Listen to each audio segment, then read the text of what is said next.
La sortie Netflix pouvait causer du tort à ce film, mais en fait c'est plutôt bon. Spider-Head est le nouveau long métrage de Joseph Kosinski, à qui l'on doit le dernier film Top Gun Maverick, avec Chris Hemsworth et Miles Teller au casting. C'est une sortie Netflix, et il mélange thriller et SF avec brio. C'est un film que j'attendais avec impatience, mais dont la sortie sur Netflix me rebutait un petit peu. Car il est vrai que je ne suis pas vraiment fan des derniers gros films de la plateforme qui suivent un modèle très précis de blockbuster, comme ça a été le cas avec Red Notice ou encore Adam à travers le temps. C'est vrai que Netflix produisent en ce moment beaucoup de films, de gros films à gros budget dans ce sens, mais qui sont très pauvres en termes de cinéma et de scénario. Et du coup, c'est des films qui prennent de plus en plus de place dans le streaming actuel. Et c'est vrai que c'est des films que je ne tolère pas parce que justement ils donnent une mauvaise image du cinéma et montrent en fait que on peut faire du très peu qualitatif et au final faire quelque chose de rentable. Et en fait ça je tolère pas cette idée, parce que ça veut dire que ça va pousser les studios de cinéma et puis les autres plateformes de streaming à faire du très cher mais pour de la qualité vraiment absente. Enfin, c'est quelque chose que je ne tolère pas.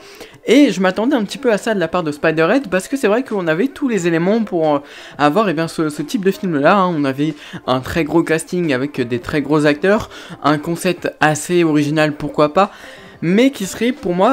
un véritable fiasco. Alors j'attendais quand même beaucoup ce film parce que la bande-annonce avait de la gueule, etc. Mais c'est vrai que je m'attendais quand même à un véritable loupé de la part de Netflix. Et au final, on est sur quelque chose de... C'est pas un chef-d'œuvre, loin de là, mais c'est quand même quelque chose d'assez intelligent, quelque chose d'assez bien construit et de quand même divertissant, et puis un concept qui est plus ou moins bien emmené. En fait, la vraie force de Spider-Head, c'est que déjà on a vraiment quelque chose d'original, et c'est bien de le souligner avec Netflix, mais on a aussi quelque chose de très stimulant. On va vraiment envie de suivre le film, vraiment envie d'aller jusqu'au bout, parce que c'est quelque chose de très stimulant, de très... galvanisant. En fait, on a envie de suivre et de continuer ce film, du moins en première partie. Pour rapidement faire le speech, donc c'est l'histoire de Jeff, qui est donc interprété par Miles Teller, qui est un personnage donc incarcéré dans une prison assez spéciale, qui est la prison de Spider-Head, et c'est une prison où, en échange d'une incarcération luxueuse, d'un emprisonnement luxueux avec une relative liberté, il participe à des expériences scientifiques du docteur Amnesty, comme des espèces de cobayes, où en gros on va leur injecter des perfusions d'hormones qui vont leur faire décupler leurs émotions et les rendre obéissants, enfin bref, totalement contrôlables. C'est un scénario assez original quand même, qui dénote de ce que fait Netflix habituellement, et donc ça j'ai trouvé assez sympa. En soi, le concept il est cool, il est intéressant, il est stimulant, mais le problème c'est que en première partie de film, t'as quelque chose de vraiment galvanisant, t'as vraiment envie de voir la suite, et parce qu'il y a un côté un petit peu voyeurisme en fait pour le spectateur qui est intéressant, où même si tu sais que c'est mal, t'as envie de savoir les résultats de ces expériences qui sont menées par le docteur, mais au final le film il fait un petit peu du surplace, tu vois, il a du mal à se mettre en place, il patine constamment en fait, parce que tes personnages principaux vont avoir des informations entre les mains, et des informations importantes qui peuvent faire avancer l'histoire et le scénario, et pourtant ils ne vont rien en faire du tout, et ça je trouve ça totalement dommage de la part de Joseph Kosinski, de n'être pas allé au bout de ses idées, et de ne pas avoir poussé à l'extrême cette histoire, parce que là justement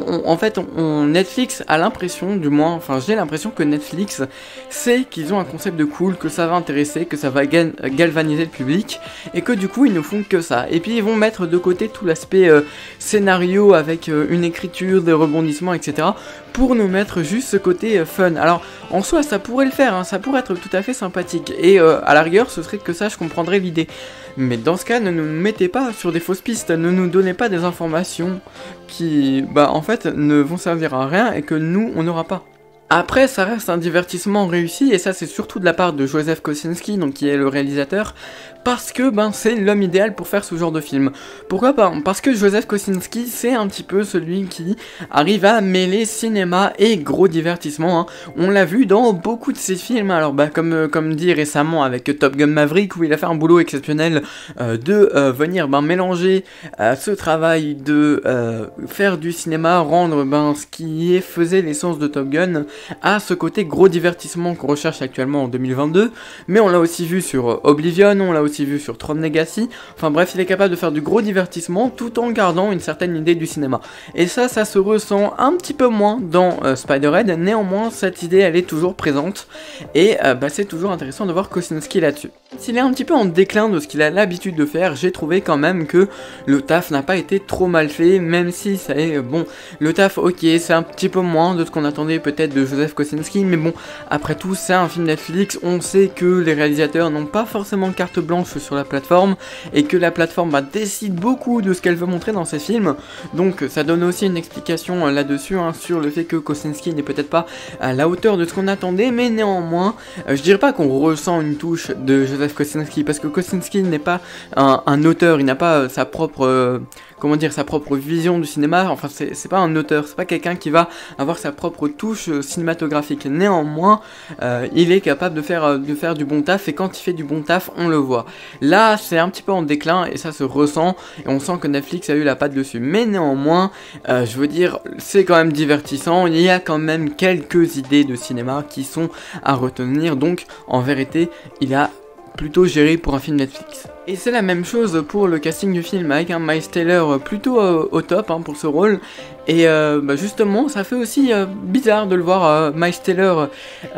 qui joue aussi dans Top Gun Maverick, de le voir dans Spider-Head, parce que c'est un registre tout à fait différent. Alors je sais que Miles Taylor il est très polyvalent dans son jeu d'acteur et dans les rôles qu'il choisit, donc en vrai ça ne m'étonne pas trop de voir sur ce type de projet thriller SF. Mais par contre Chris Hemsworth, c'est aussi la grosse surprise, parce que quand on voit Chris Hemsworth en ce moment, c'est surtout dans le rôle de Thor, hein. Je pense que dans les 10 derniers films qu'il a joué, la plupart c'est des Thor, le prochain ce sera Thor aussi, donc voilà. Ça fait du bien de le voir dans un registre différent, et avec les cheveux courts, et dans un registre où il ne fait pas d'action, où il est là juste dans un rôle de thriller, dans un rôle de docteur amnésie un petit peu psychopathe. Enfin voilà, ça fait du bien de voir dans quelque chose de différent, et ça c'est tout à son honneur. Et puis c'est très important pour le casting d'avoir bien joué ce film, parce que c'est un film qui doit être très compliqué, mais qui est en même temps très intéressant pour un acteur, puisque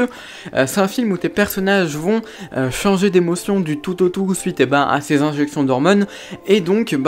tu vas jouer sur la même scène deux émotions totalement différentes. Tu vas passer de quelque chose d'assez monotone à par exemple l'amour fou en quelques secondes, et donc c'est à dire qu'il faut changer de jeu d'acteur, faut changer d'acting sur la même scène en très peu de temps, et donc c'est quand même très, très fort et très difficile à jouer aussi, hein. Je pense que pour les acteurs ça n'a pas dû être facile, et c'est là qu'on voit le talent de certains qui arrivent à mettre en avant ce jeu d'acteur et mettre en avant toutes ces nouveautés. Enfin voilà, c'était un gros défi je pense pour les acteurs, et qu'ils ont réussi à passer avec brio. Et ce thriller il fait quand même réfléchir sur plein de choses, hein, parce que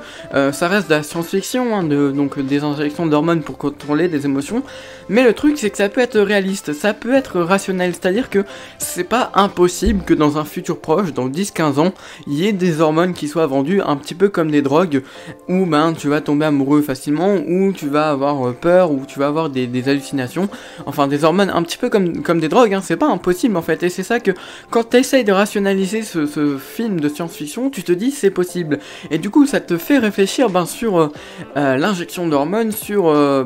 plein de choses comme ça, et du coup quand tu te dis que ça peut être réel, et que ça peut être réel très bientôt, ça te fait un petit peu peur, et ça commence à te faire réfléchir. Et là aussi où le film va te faire réfléchir et va apporter une réflexion plus ou moins intellectuelle et comment je pourrais dire ça, psychologique, et bien c'est sur la notion de consentement, qui va être l'une des notions phares du film, hein, où à chaque fois qu'ils vont avoir une dose d'hormones, les prisonniers disent je suis consentant, ou je consens, ou quelque chose comme ça.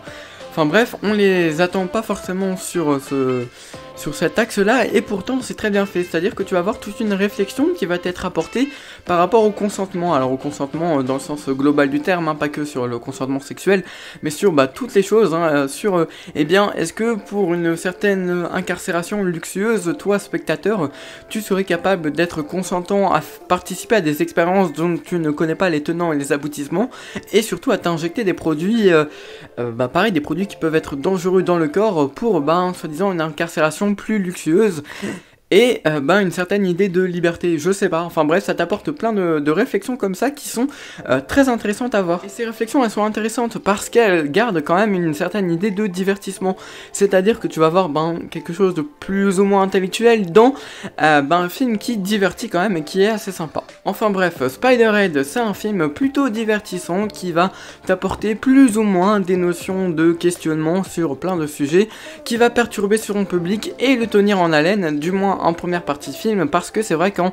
seconde partie on a tendance à un petit peu se faire chier, mais ça reste quand même intéressant. Il y a un petit côté voyeurisme qui peut intéresser un certain public. Enfin bref, j'ai pas passé un mauvais moment devant Spiderhead. En tout cas, c'est la fin de cette vidéo, j'espère qu'elle vous aura plu. Si c'est le cas, n'hésitez pas à vous abonner, à mettre un petit pouce bleu et à commenter la vidéo, et on en discutera dans l'espace commentaire. C'était Hugo, on se dit à la prochaine pour une nouvelle vidéo, ciao.